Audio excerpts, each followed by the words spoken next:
बिजली का होशरुबा बिल तमाम सारिफिन के लिए मुश्किलात में इजाफ़ा कर रहा है। चाहे आप घरेलू सारिफ हों, चाहे आप कारोबारी सारिफ हों, आपके लिए इन बिलों को अदा करना और इन बिलों का इतना ज़्यादा होना इस वक्त बहुत ही बड़ा तशवीश का ज़रिया बना हुआ है। और इसकी वजह क्या है? कई आपने प्रोग्राम्स में देखा होगा, ऑनलाइन भी देखा होगा कि लोगों ने बाकायदा इसको ब्रेक डाउन करके बताया है कि ख़ास तौर पे जो कराची के सारिफिन हैं उनको बिलों की जो बिजली के बिलों की मद में इनकम टैक्स भी देना पड़ रहा है।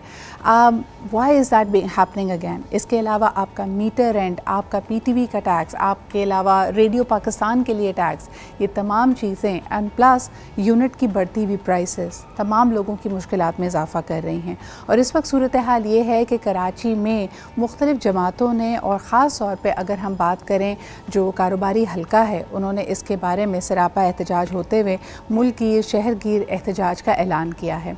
कल भी हम देखते हैं कि जमात इस्लामी की तरफ से जब कॉल दी गई तो बड़ी तादाद में लोग वहाँ पे शामिल थे। आज भी इस हड़ताल की कॉल है और उसके बाद एक तरह से ये फोर वार्निंग है कि अगर उनकी जो डिमांड्स हैं, अगर उनकी जो ख़ास तौर पे बिजली की बिलों को लेकर जो डिमांड्स और जो चीज़ें हाईलाइट की जा रही हैं, अगर उसकी तरफ नहीं देखा गया तो फिर पहिया जाम हड़ताल की तरफ भी चीज़ें जा सकती हैं। जब अगर बात की जाए आपके हाईएस्ट कोर्ट से लेकर तमाम हलकों तक, यानी ख़ास तौर पर वज़ीर आज़म ऑफिस तक इस बात की गूंज पहुंच चुकी है कि पूरा पाकिस्तान बिजली के नर्ख, बिजली की कीमतों को लेकर सरापा एहतजाज है।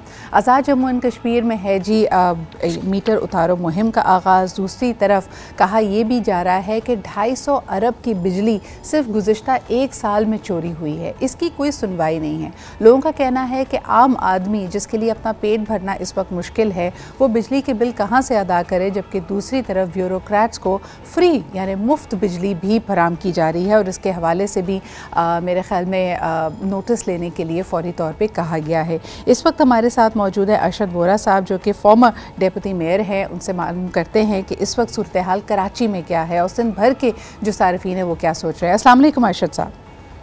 जी वालेकुम सलाम।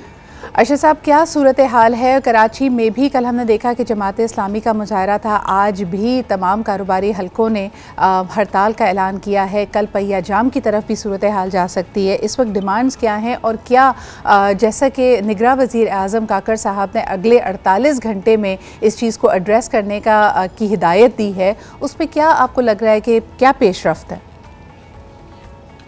बिस्मिल्लाहिर्रहमानिर्रहीम। देखिए, सबसे पहले तो अभी आप ने खुद काफ़ी चीज़ें तो एक्सप्लेन की हैं, लेकिन मेरे ख्याल से दुनिया में कहीं इस तरह की मिसाल नहीं मिलती कि आपका जो है 100 रुपये का बिल हो और उसके ऊपर आप 50 रुपये टैक्स मजीद दें। जिस तरह आपने अभी टीवी के लाइसेंस का बताया, और सबसे बड़ी चीज़ ये जो 250 अरब रुपये की आपने बात की कि 250 अरब रुपये के लाइन लॉसेज हैं। ये लाइन लॉसेज जो हैं, देखिए आप कहते हैं जो किसी ने अगर चोरी की है तो उसने जो चोरी की है वो माल मैंने आपसे वसूल कर रहा है। मतलब जो ईमानदार आदमी है, जो बिल पे कर रहा है, जो तमाम लोग जो बिल पे कर रहे हैं, they have to suffer the line losses. और वो लाइन लॉसेज को जो चोरी इनके घर में होती है वो दूसरे के बिलों पे लगाकर भेज देते हैं। तो इनकी तो चोरी हुई नहीं ना, और ये बेपरवाह है, इन्हें परवाह भी नहीं है, क्योंकि अगर चोरी हो भी रही है तो दूसरे से वसूल कर लेते हैं। तो फिर दूसरे ये कि ये जो है जिस तरीके से अभी ऑफ पीक सीजन शुरू होने वाला है, तो ये क्या करते हैं, वैसे ही अपनी जब इन्हें अपने बिजली घर मेंटेन करने होते हैं, ये मेंटेनेंस उसकी नहीं करते। इन्होंने लाइनों की मेंटेनेंस नहीं की, इन्होंने मतलब दे हैव डन नथिंग। और इतने अभी जो है ना सरचार्जेस, टैक्सेस, अभी मुस्तफा कमाल, लेकिन टू बी फेयर अरशद साहब, अगर if we are to be fair, अगर हम गुज़िश्ता 2 दौरे हुकूमत में देखते हैं, हम ये नहीं कह सकते कि के इलेक्ट्रिक में इम्प्रूवमेंट नहीं आई थी। जब पूरा पाकिस्तान, खुसूसन अगर पंजाब के सूबे में हम देखते हैं कि 10-10, 12-12 घंटे की लोड शेडिंग हो रही थी, काफ़ी हद तक के इलेक्ट्रिक ने इस पर काबू पाया हुआ था। उनकी डिस्ट्रीब्यूशन, उनका रिस्पॉन्स टाइम की लोगों की बात कर रहे थे। आपकी बात ये बिल्कुल सही है कि लाइन लॉसेज और डिस्ट्रीब्यूशन की जो अपग्रेडेशन थी शायद उस पर इतनी तवज्जो नहीं थी, लेकिन अगर हम ये कहें कि उन्होंने कुछ भी नहीं किया तो शायद ये थोड़ी ज्यादती नहीं होगी। नहीं, द वे उनके अगर आप अकाउंट देंगे, the way they are making billions and billions of rupees annually, उसके अगेंस्ट में अगर जो इन्होंने इन्वेस्टमेंट करनी थी तो उसका 5-10% भी नहीं है। अगर उसको आप अगर देखें the profits what they are making, तो जो उनकी बैलेंस शीट आती है एनुअल, तो उसके अगेंस्ट अगर आप इन्वेस्टमेंट देखें तो it's not even 10% of it. तो ये तो एक तरीके से जो है लूटमार मचाई हुई है। अभी रिसेंटली फारूक सत्तार साहब और मुस्तफा कमाल साहब की मीटिंग हुई थी, उस जो प्रीवियस पावर एनर्जी मिनिस्टर थे वो आए थे के इलेक्ट्रिक के साथ बैठ के, और तकरीबन उसमें एक तय हुई थी जो सर अगर ये बात की जाए तो मुझे बताइए कि सिवाय जमात इस्लामी के ऐसा नहीं लगता कि किसी और सियासी जमात ने इस मामले को बड़ा सीरियसली लिया। आप यहाँ पे जिक्र कर रहे हैं फारूक सत्तार साहब का, मुस्तफ़ा कमाल साहब का, लेकिन एक जो प्रेशर ग्रुप अगर वाकई कहा जाए कराची में, तो सिवाय जमात इस्लामी के कोई इस मामले को बहुत सीरियसली लेता हुआ नज़र नहीं आता। उन्होंने बार बार इस इशू को उठाया। क्या वजह है कि बाकी सियासी जमातें इसको इतना सीरियसली नहीं लेती? नहीं, आई थिंक मैं वही आपको बताना चाह रहा था, शायद आपने मेरी बात को पूरा नहीं होने दिया कि जब ये मीटिंग हुई थी कि इलेक्ट्रिक के लोग बैठे थे, उसमें पावर मिनिस्टर आए थे प्राइम मिनिस्टर की इंस्ट्रक्शंस पे, तो उस वक्त तय हुआ था कि आवाम को जो एक्स्ट्रा पैसे अब तक के इलेक्ट्रिक ले चुकी है, मुझे एग्जैक्ट फिगर नहीं याद, it is in billions of rupees, they are going to, उन्होंने उसमें ये चीज तय हुई थी कि वो उसको रिफंड करेंगे। और ये जो है कि इलेक्ट्रिक हैड टू अनाउंस, अब ये पता नहीं कल अनाउंस करते हैं परसों करते हैं, क्योंकि अब प्रेशर डेवलप हो चुका है उनका, उन्होंने अपने एग्रीमेंट से पीछे नहीं हटना। तो जहाँ तक प्रैक्टिकली काम करने की बात होती है, लेकिन ये हम भी जब क्राइसिस हुआ है, MKM has always been there, K electric के लोगों से जाके मीटिंगें भी की हैं, मुजाहरे भी किए, ऐसा नहीं है कि नहीं किए। और even today we are going, आज भी हमारी जो है कई ताजी तंजीमों के साथ जो है मुलाकात है इसी सिलसिले में।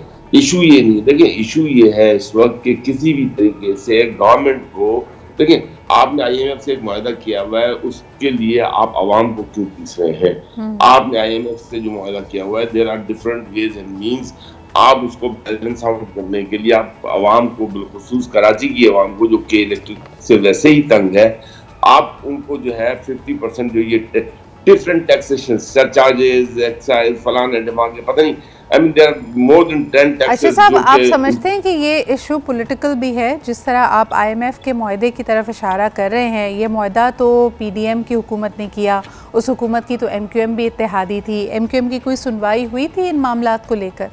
कोई तहफ़्फ़ुज़ात थे आपके?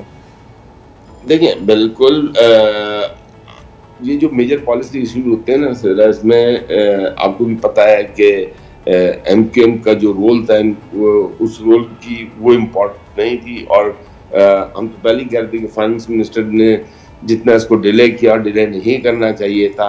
खैर अब ये जो it's a long story, but the thing is कि ये इलेक्ट्रिसिटी पे जिस चीज़ से आवाम को डायरेक्ट, अब आप पेट्रोल को देख लें, पेट्रोल को आप कंपेयर कर लें, हम कंपेयर करने जाते हैं पेट्रोल की प्राइस को दुनिया के दूसरे मुल्कों से, तो फिर वहाँ की पर कैपिटा इनकम भी तो देखें ना। सर आप वो नहीं बताते। सर थोड़ा सा दूसरे मसले की तरफ आना चाहूँगी। मुझे ये बताइए कि क्या इन हाइंडसाइट, क्योंकि देखें अब हमें भी अंदाज़ा है कि PDM की हुकूमत अपनी मुद्दत पूरी करके घर को जा चुकी है, एक केयर टेकर सेटअप में हम हैं, is this part of politics now कि आप लोग ये इशूज़ पे प्रेशर बिल्डिंग कर रहे हैं, जबकि 16 माह लोगों ने कहा कि उस वक्त भी PDM के बनने की और हुकूमत में आने की वजह यही थी कि जी महंगाई का तूफ़ान, लेकिन जो अब यानी सूरत हाल अवाम फेस कर रही है, जो कौम के सामने है, ये 16 माह पहले की सिचुएशन नहीं थी।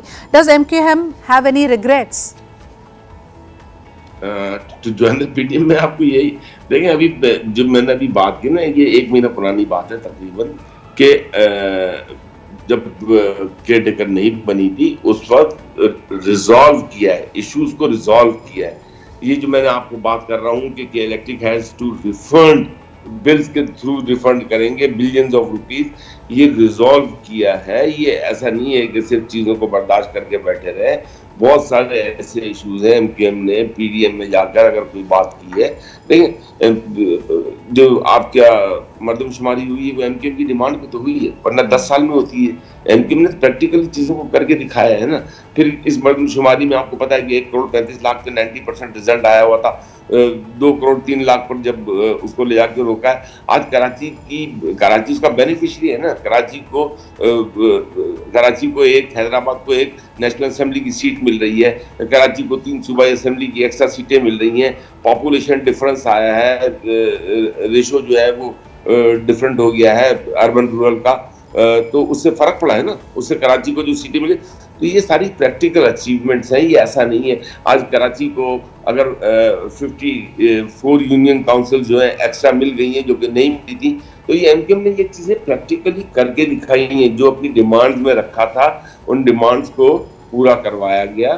तो इसी तरीके से MQM की अप्रोच हमेशा प्रैक्टिकल अप्रोच रही है कि जो चीज़ हम हासिल कर सकते हैं, चाहे वो किसी भी तरीके से, चाहे वो मज़ाकरात से करते हैं। बहुत बहुत शुक्रिया अरशद साहब हमारे साथ मौजूद होने के लिए। इस वक्त पाकिस्तान के सारिफीन का सबसे बड़ा मसला बिजली के बड़े बिल। अरशद साहब कह रहे थे कि प्रैक्टिकली चीज़ों को रिजॉल्व करने के लिए MQM सरगर्म है।